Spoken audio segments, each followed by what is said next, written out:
8th CBSE Maths Factorization Chapter 12 அதாவது 12.1ல third sumல first subdivision பார்க்குறோம். இந்த மாதிரி ஒரு sum கொடுத்துருக்காங்க. இதில் எத்தனை எலிமெண்ட் இருக்குன்னா 4 இருக்கு. இப்போ இதை எப்படி ஃபேக்டரைஸ் பண்ண போகிறோம் அப்படின்னு பார்த்தீங்கன்னா, இப்போ நம்ம ரெண்டா எடுத்து நம்ம ஃபேக்டர் பண்ண போகிறோம். எப்படி ஃபேக்டரைஸ் பண்ண போகிறோம் பாருங்க. ஃபர்ஸ்ட்டு இது ரெண்டையும் எடுத்துக்கிறேன், அப்புறம் இது ரெண்டையும் எடுத்துக்கிறேன். இதில் எது காமனாக இருக்குன்னு பார்த்தா அதை வெளியில் எடுத்துக்கிறோம். இப்போது X into x X squared, அப்போ இங்கேயும் எக்ஸ் இருக்குது, இங்கேயும் எக்ஸ் இருக்குது. பாருங்கள், வேணால் உங்களுக்கு புரியணுன்றக்காக இந்த ஸ்டெப் தேவையில்லை, நீங்கள் புரிஞ்சுக்கணுன்றக்காக. இப்போ எக்ஸ் ஸ்கொயர்டை வந்து எப்படி எழுதலாம்? எக்ஸு இன்ட்டு எக்ஸுன்னு எழுதலாம். Okay, plus X Y plus 8x plus 8y. இப்போது இங்கே எதெல்லாம் காமனாக இருக்குது அப்படின்னு நீங்கள் பார்த்தீங்கன்னா, இந்த ரெண்டு டேர்ம்லேயுமே எக்ஸுன்றது காமனாக இருக்குது. பாருங்கள், இங்கேயும் எக்ஸ் இருக்குது, இங்கேயும் எக்ஸ் இருக்குது. அப்போ காமனாக இருக்க எக்ஸை வெளியில் எடுத்துக்கிறோம். அப்போது உள்ளே என்ன இருக்கும்? இந்த எக்ஸ் இருக்கும். அதை எடுத்து எழுதிக்கிட்டாச்சு. நடுவில் என்ன சிம்பிள் இருக்குது? ப்ளஸ்ஸு, அதையும் எடுத்து எழுதியாச்சு. இங்கே என்ன பேலன்ஸ் இருக்குது? ஒய். இப்போது எக்ஸ் ப்ளஸ் ஒய். இப்போது இந்த ரெண்டு டேர்ம் இருக்கு இல்லையா, இந்த ரெண்டு எலிமெண்ட்டுக்கும் காமனாக இருக்கிறத எடுத்து எழுதிட்டு இந்த மாதிரி கொண்டு வந்துட்டோம். இப்போ அடுத்து இந்த ரெண்டு எலிமெண்ட்டு, இதில் எது காமனாக இருக்குன்னு பார்க்கணும். நடுவில் என்ன சிம்பிள் இருக்குது? ப்ளஸ்ஸு, அதை நம்ம எடுத்து எழுதிக்கிட்டோம். இப்போ காமனாக என்ன இருக்குது அப்படின்னா, இங்கேயும் 8 இருக்குது, இங்கேயும் 8 இருக்குது. அப்போ 8ஐ வந்து காமனாக எடுத்துக்கிட்டோம். அப்போ பேலன்ஸ் என்ன இருக்குன்னு பார்த்தீங்கன்னா, இந்த எக்ஸும் இந்த ஒய்யு, நடுவில் ப்ளஸ் சிம்பிள். அப்போது எக்ஸ் ப்ளஸ் ஒய்.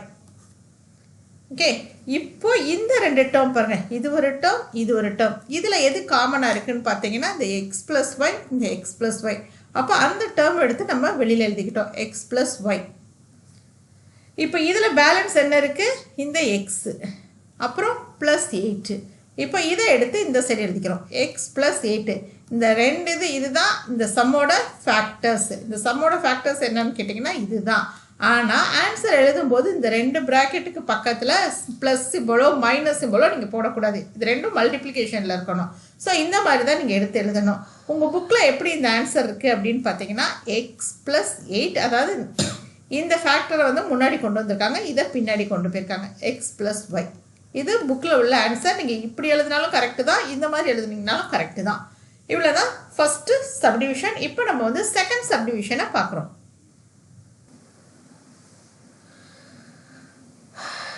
இப்போ நம்ம செகண்ட் சப்டிவிஷன் பார்க்க போகிறோம். அது எப்படின்னு கேட்டிங்கன்னா, ஃபஸ்ட்டில் இருக்கக்கூடிய அந்த ரெண்டையுமே எடுத்துக்கிறோம். 15xy அப்புறம் 6 மைனஸ் 6x, இந்த டேர்ம் எடுத்துக்கிறோம். பாருங்கள், இந்த இதுக்கு பேர் ரீக்ரூப்பிங். இப்போது இதை எடுத்துக்கிறோம் இல்லையா. இப்போ 15 ஃபேக்டரைஸ் பண்ணிங்கன்னா என்னது? 3 × 5 × x × y, அதுதான் இந்த டேர்ம். ஓகே, நடுவில் என்ன சிம்பிள் இருக்குது? மைனஸ் இருக்குது. இப்போ 2 ஃபேக்டரைஸ் பண்ணோம்னா 2 × 3 × x மேலே இருக்கு இல்லையா, அதனால் எக்ஸு.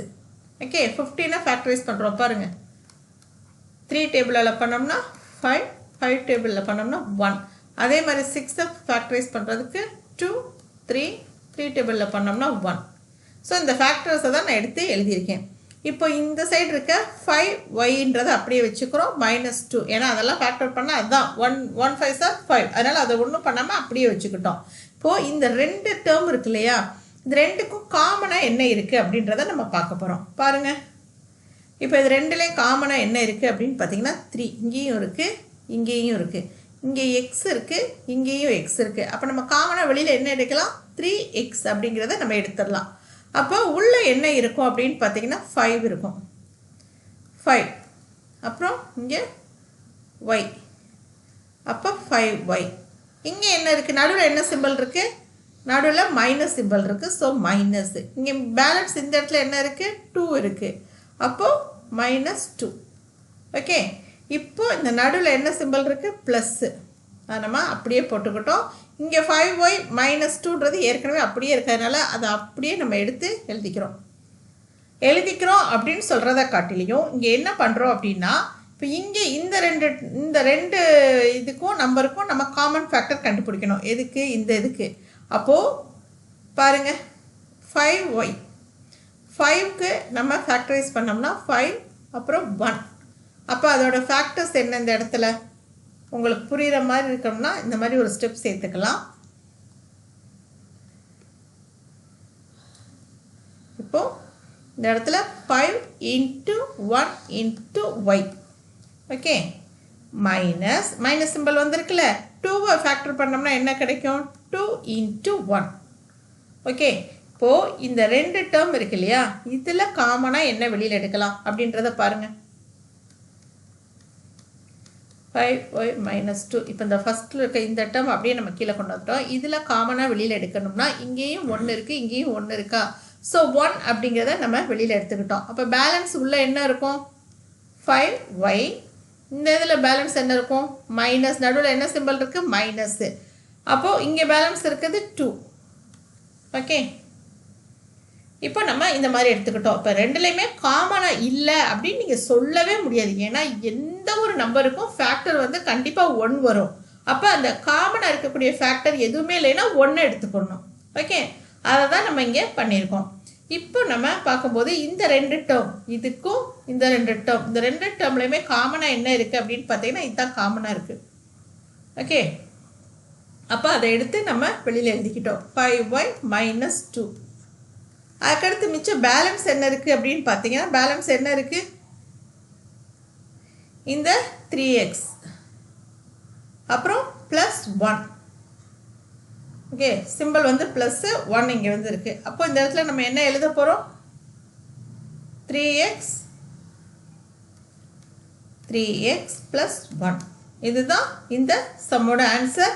புக்கில் எப்படி கொடுத்துருக்காங்க ஆன்சர் அப்படின்னு கேட்டிங்கன்னா 3x ப்ளஸ் 1 அப்படிங்கிறத முன்னாடி எழுத சொல்லியிருக்காங்க.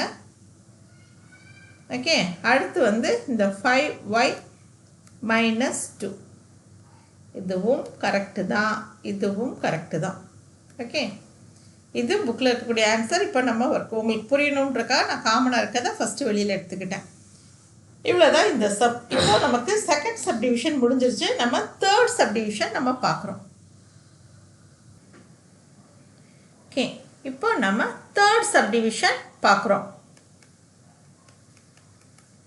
இப்போ இந்த மாதிரி சம் கொடுத்தாங்கன்னா என்ன பண்ணோம்னா இந்த 2 டேர்ம் எடுத்துக்கிறோம், இந்த 2 டேர்ம் எடுத்துக்கிறோம். இப்போ இது ரெண்டுலேயும் காமனாக என்ன இருக்குன்னா இங்கேயும் எக்ஸ் இருக்குது, இங்கேயும் எக்ஸ் இருக்குது.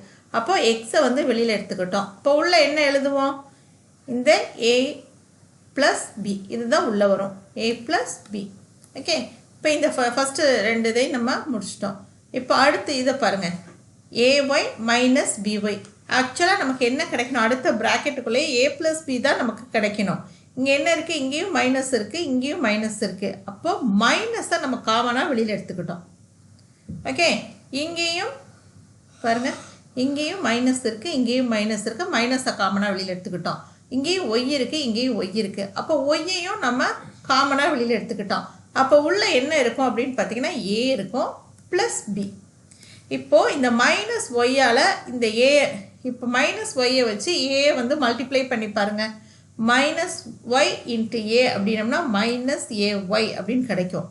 மைனஸ் ஒய் இன்ட்டு பி அப்படின்னு வச்சு பாருங்கள், மைனஸ் பி ஒய் அப்படின்னு கிடைக்கும். ஓகே, நம்ம செஞ்சது கரெக்டாக இல்லையான்னு எப்படி செக் பண்ணுறதுனா இந்த மாதிரி தான் பண்ணணும். ஏன்னா ப்ராக்கெட்டுக்கு வெளியில் இருக்குதுனாலே இது வந்து மல்டிப்ளிகேஷனில் தான் இருக்குது. காமனாக நம்ம வெளியில் எடுக்கிறதுனா என்ன அர்த்தம்? உள்ளே வந்து மல்டிப்ளை பண்ணுறது. அப்போது இதை மல்டிப்ளை பண்ணி பாருங்கள். மைனஸ் ஒய் இன்ட்டு ஏன்றது minus a y, minus y into பின்றது மைனஸ் பி ஒய். அப்போ நம்ம கரெக்டாக தான் நம்ம எடுத்திருக்கோம். இது நம்ம சும்மா செல்ஃபாக செக் பண்ணுறதுக்காக நான் உங்களுக்கு இந்த மெத்தட் சொல்லி கொடுக்குறேன். ஓகே, இப்போ நம்ம அடுத்த ஸ்டெப் என்ன பண்ண போகிறோம் அப்படின்னு பார்த்தீங்கன்னா பாருங்கள்.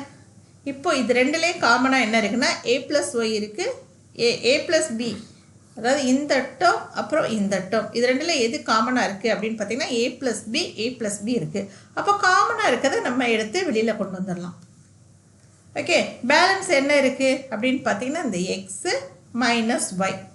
அப்போது எக்ஸ் மைனஸ் ஒய், இதுதான் இந்த சம்மோட ஆன்சர். புக்கில் எப்படி கொடுத்துருப்பாங்க அப்படின்னு பார்த்தீங்கன்னா இதை வந்து முன்னாடி கொண்டு வந்துருப்பாங்க, எக்ஸ் மைனஸ் ஒய் இன்ட்டு ஏ ப்ளஸ் பின்னு.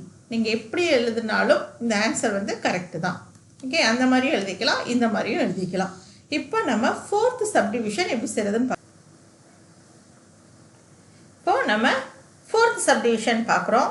இப்போது இந்த இதுக்கு பேரே ரீக்ரூப்பிங் தான். நீங்கள் எதுக்கு பக்கத்தில் எந்த நம்பரை கொண்டு வந்தால் அதுலேருந்து காமன் ஃபேக்டர் எடுக்க முடியும் அப்படின்றது தான் நம்ம கவனிக்கணும். இப்போ இது 15 இருக்குது. இங்கே ஏதாவது ஒன்று பக்கத்தில் கொண்டு வந்தோம்னா காமனாக எடுக்கலாமா அப்படின்னு பார்த்தீங்கன்னா இங்கே பி இருக்குது, இங்கேயும் பி இருக்குது. இது 5th டேபிளில் நம்ம அடித்து கொடுக்க முடியும். அதே மாதிரி இங்கேயும் 5th டேபிளில் அடித்து கொடுக்க முடியும்.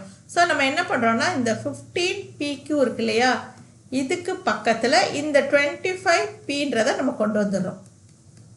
இப்போ மித்த பேலன்ஸ் இருக்கிறதெல்லாம் அப்படியே எடுத்து எழுதிக்கிறோம். ஓகே, இப்போ இதில் பாருங்கள் 15 வந்து நம்ம ஃபேக்டரைஸ் பண்ணால் என்ன பண்ணுவோம், 3 × 5 × P × Q. ஓகே, இந்த 25 ஃபேக்டரைஸ் பண்ணால் எப்படி பண்ணுவோம், 5 × 5 × P.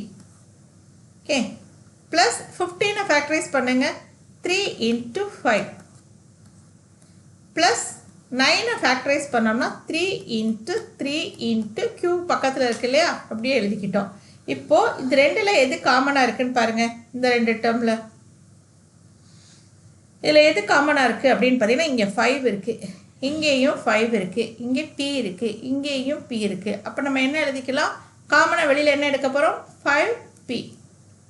அப்போ பேலன்ஸ் இங்கே என்ன இருக்குது அப்படின்னு பார்த்தீங்கன்னா 3 and Q. இதுதான் பேலன்ஸ் இருக்குது. அப்போ 3Q. நடுவில் என்ன சிம்பிள், ப்ளஸ்ஸு. ஸோ ப்ளஸ் எழுதிக்கிட்டோம். இப்போ இங்கே பேலன்ஸ் என்ன இருக்குது, 5 மட்டும் இருக்குது. அப்போ இதை மட்டும் நம்ம எடுத்து எழுதிக்கிட்டாச்சு. இப்போது நடுவில் என்ன சிம்பிள் இருக்குங்க, ப்ளஸ்ஸு. அப்போ நம்ம ப்ளஸ்ன்னு போட்டுக்கிட்டோம். இப்போ இது ரெண்டுலேயும் காமனாக நம்ம என்ன எடுக்கலாம் அப்படின்னு பார்த்தீங்கன்னா இங்கேயும் 3 இருக்குது, இங்கேயும் 3 இருக்குது. ஸோ 3யை வந்து காமனாக வெளியில் எடுத்துக்கிட்டோம். உள்ளே என்ன எழுதலாம் அப்படின்னு பார்த்தீங்கன்னா இங்கே பேலன்ஸ் என்ன இருக்குது, 5 இருக்குது, 5. இப்போ இங்கே என்ன இருக்குது, 3 இருக்குது, Q இருக்குது. அப்போது நடுவில் என்ன சிம்பிள், ப்ளஸ்ஸு. அப்போ 5 + 3 × Q 3Q. ஓகே, இப்போது பாருங்கள், இப்போது இந்த 2 டேர்ம்லையும் பாருங்களேன். இப்போ இந்த 2 டேர்மில் இதுவும் இதுவும் காமனாக இருக்குது. எப்படின்னு பார்த்தீங்கன்னா இது நடுவில் வந்து ப்ளஸ் சிம்பிள் இருக்குது. இந்த சைடும் நம்ம வச்சுக்கலாம், அந்த சைடும் வச்சுக்கிட்டாலும் வேல்யூ வந்து மாறாது. ஓகே, அப்போ ப்ளஸ் சிம்பிளில் வந்து ரீக்ரூப் பண்ணலாம்ல. இப்போ அதை நம்ம எப்படி எழுத போகிறோம்னு பாருங்கள், 5P 3Q + 5 + 3. இப்போது இங்கே 3Qவை வந்து நான் முன்னாடி கொண்டு வந்துடுறேன். இப்போ 5 + 3Q அப்படின்னாலும் 3Q + 5 அப்படின்னாலும் ஈக்குவல் தான். ஓகே, இப்போ நான் அதை தான் சேஞ்ச் பண்ண போகிறேன். எப்படி பண்ண போகிறேன், 3Q + 5. இப்போது இதுவும் இதுவும் ஈக்குவல், இதுவும் இதுவும் சேம். அப்போ சேம் காமனாக இருக்கிறதுனால என்ன பண்ணுறோம், வெளியில் கொண்டு வந்துடுறோம். வெளியில் கொண்டு வரும்போது என்ன பண்ணுறோம், 3Q + 5 இந்த இதை வந்து வெளியில் கொண்டு வந்துட்டோம். அப்போ பேலன்ஸ் என்ன இருக்கும் அப்படின்னு பார்த்தீங்கன்னா 5P. அப்போ 5P, இங்கே பேலன்ஸ் என்ன இருக்குது, 5P. ஓகே, இங்கே பேலன்ஸ் என்ன இருக்குது, +3. ஓகே, அவ்வளோதான், 5P + 3. இப்போ இதை நம்ம புக்கில் எப்படி கொடுத்துருக்காங்க ஆன்சர், இது ஓகே கரெக்ட். இப்படி எழுதுனீங்கனாலே ஓகே தான். புக்கில் எப்படி ஆன்சர் கொடுத்துருக்காங்க அப்படின்னா 5P + 3. இந்த ஃபேக்டரை முன்னாடி கொண்டு வந்திருக்காங்க, அந்த ஃபேக்டரை அடுத்து கொண்டு போயிருக்காங்க 3Q + 5. ஓகே, அவ்வளோதான். இதுதான் புக்கில் இருக்கக்கூடிய ஆன்சர். இவ்வளோ தான் இந்த சம். இப்போ நம்ம அடுத்த சம் எப்படி பண்ண போகிறோம் அப்படின்னு பார்த்தீங்கன்னா 5th சப்டிவிஷன் எப்படி பண்ணுறோன்னு பார்க்கலாம். இப்போ நம்ம 5th சப்டிவிஷன் பார்க்குறோம். இந்த மாதிரி ஒரு சம் கொடுத்தாங்கன்னா எப்படி செய்கிறது அப்படின்னு பார்த்தீங்கன்னா ஃபஸ்ட் எலமெண்ட் பாருங்கள், Z இருக்குது. அப்போ Z இருக்க மாதிரி இங்கே என்ன இருக்குன்னா இந்த டேர்ம் இருக்குது. ஓகே, அப்போது இந்த டேர்மை இந்த ஜெட்டுக்கு பக்கத்தில் கொண்டு வரோம். கொண்டு வரும்போது என்ன பண்ணணும்னா அதுக்கு முன்னாடி என்ன சிம்பிள் இருக்கோ அதை கரெக்டாக கொண்டு வரணும். முன்னாடி என்ன சிம்பிள் இருக்குது, மைனஸ் இருக்குது. அப்போ -XYZ. ஓகே, டக்குன்னு XYZ அப்படின்னு சொல்லிட்டு எடுத்து எழுதும்போது இந்த மைனஸை விட்டுறக்கூடாது. அதுக்கு முன்னாடி என்ன சிம்பிள் இருக்குது, இந்த மைனஸ் இருக்குது, அதை எடுத்து நம்ம எழுதியாச்சு. இப்போ அடுத்து என்ன பண்ண போகிறோம், அடுத்து இருக்கிறத ஆஸ் யூஷுவல் அப்படி எழுத போகிறோம். -7 இருக்குது, அதுக்கப்புறம் +7XYன்னு இருக்குது. இப்போது இந்த ரெண்டு டேர்மில் எது காமனாக இருக்குது அப்படின்னு பார்த்தீங்கன்னா Z இங்கே இருக்குது, இங்கேயும் இருக்குது. அப்போ Z வந்து காமனாக வெளியில் எடுத்துடுறோம். காமனாக வெளியில் எடுத்தோம்னா இந்த இடத்துல என்ன எழுதணும், 1 இருக்குன்னு அர்த்தம். 1 எடுத்து எழுதிடுறோம். அதுக்கப்புறம் -XY. ஓகே, காமனாக எடுத்து எழுதும்போது Z எடுத்துட்டோம், இங்கே ஒன்றும் இல்லைன்னா நினச்சிடக்கூடாது, 1 இருக்குது அந்த இடத்துல. ஓகே, இப்போ அதுக்கு அடுத்து இப்போது இங்கே 1 - XYன்னு வந்திருக்கு. இப்போது அதே மாதிரி 1 மைனஸ் xy ப்ராக்கெட்குள்ளே வர்ற மாதிரி நம்ம ஒரு எலமெண்ட்டை வந்து நம்ம காமனாக வெளியில் எடுக்கணும். இப்போ இங்கேயும் -7 இருக்குது, இங்கே 7 இருக்குது. ஓகே, இங்கேயும் 7 இருக்குது, இங்கேயும் 7 இருக்குது. இந்த மைனஸை எடுக்கிறதா இல்லை ப்ளஸ் பண்ணுறதா அப்படின்றத எப்படி நம்ம கவனிக்கணும் அப்படின்னு பார்த்தீங்கன்னா, இப்போது நம்ம -7 எடுத்துடுறோம் காமனாக. -7 எடுத்துட்டோமா, அப்போ உள்ளே என்ன இருக்குன்னு அர்த்தம், அந்த -7 இருக்க இடத்துல 1 இருக்கணும் உள்ள. இப்போ இந்த இடத்துல என்ன இருக்கும் அப்படின்னு பார்த்தீங்கன்னா -xy இருக்கணும். இது எப்படி வந்துச்சு அப்படின்றத ஒரு தடவை செக் பண்ணுவோமா. நம்ம இந்த 2 டேர்மில் இருந்து காமனாக -7 வெளியில் எடுத்துட்டோம். ஓகே, அப்போ இந்த -7 உள்ளே கொண்டு போய் மல்டிப்ளை பண்ணுங்கள். -7 × 1 என்ன ஆன்சர் கிடைக்கும்? -7 ஏற்கனவே இருக்கா. இப்போ இதே -7 வச்சு இந்த xyயை மல்டிப்ளை பண்ணுங்க. Minus into minus plus. Okay, அப்போ மைனஸ் இன்ட்டு மைனஸ் ப்ளஸ்ஸு. இப்போ இந்த 7 × xyன்றது 7xy. கரெக்டாக வந்துருச்சா? அப்போ காமனாக நம்ம வெளியில் என்ன எடுத்திருக்கோம்? -7ன்றதை நம்ம எடுத்திருக்கோம். நம்ம எடுத்தது கரெக்டாக இல்லையான்னு இப்படி தான் நம்ம செக் பண்ணி பார்த்துக்கணும். இப்போ இந்த மாதிரி வந்துருச்சு அப்படின்னாலே ஆட்டோமேட்டிக்காக இங்கே 1 - xy இருக்குது. இங்கேயும் நமக்கு 1 - xy தான் வேணும். அப்போ இந்த மாதிரி நீங்கள் மல்டிப்ளை பண்ணி பார்த்துக்கோங்க. ஓகே, இன்கேஸ் நீங்கள் +7 எடுத்தீங்கன்னு வச்சுக்கோங்க, இங்கே -1ன்னு வரும், இங்கே வந்து +xyன்னு வரும். அப்போ நமக்கு இங்கே தப்பாக இருக்கு இல்லையா? ரெண்டும் காமனாக இருந்ததால் நம்ம ஒரு காமன் ஃபேக்டர் எடுக்க முடியும். இப்போ பாருங்க, இப்போ இது ஒரு டேர்ம், இது ஒரு டேர்ம். ஓகே, இது ரெண்டில் எது காமனாக இருக்குன்னு பாருங்க. இப்போ உங்களுக்கு புரிகிறதுக்காக தான் இந்த மாதிரி மல்டிப்ளை பண்ணி காமிச்சது. ஸோ நம்ம இதை எடுத்துடுறோம். இப்போ பாருங்க,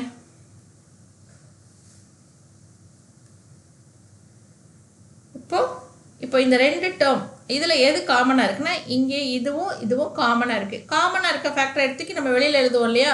அப்போ 1 - xy இதை எடுத்து நம்ம வெளியில் எழுதியாச்சு. அப்போ பேலன்ஸ் என்ன இருக்குன்னா, இங்கே எக்ஸு, இங்கே -7. எக்ஸுன்ற ஜெட்டு. Okay, z -7. முன்னாடி எக்ஸ் எழுதி உடனே எக்ஸ்ன்னு தான் நமக்கு வருது. ஸோ நம்ம கவனமாக பார்க்கணும். நம்ம என்ன எடுத்து எழுதியிருக்கோம்? இந்த காமனாக இருக்கிறது, இது ரெண்டும் காமனாக இருக்கிறதுனால நம்ம என்ன எடுத்து எழுதணும்? 1 - xyன்றதை வெளியில் காமனாக எடுத்துக்கிட்டோம். பேலன்ஸ் என்ன இருந்துச்சுன்னா இந்த z2 இந்த -7. அப்போ z -7ன்றதை எழுதிக்கிட்டோம். இவ்வளோ தான் இந்த சம். அப்போ புக்கில் எப்படி கொடுத்துருப்பாங்க அப்படின்னு பார்த்தீங்கன்னா, z -7 1 - xy எப்படி எழுதினாலும் ஆன்சர் கரெக்டு தாங்க. முன்னாடி மாதிரி எழுதுனீங்கனாலும் கரெக்டு தான், இப்படி எழுதினாலும் கரெக்டு தான். ஓகே, அவ்வளோதான் இந்த சம். நம்ம 8th CBSE maths factorisation 12.1ல் 3rd சம்மில் இருக்கக்கூடிய 5 சம்மே பார்த்தாச்சு. இதில் உங்களுக்கு ஏதாவது டவுட்ஸ்னால் கமெண்ட் பாக்ஸில் கொடுங்க.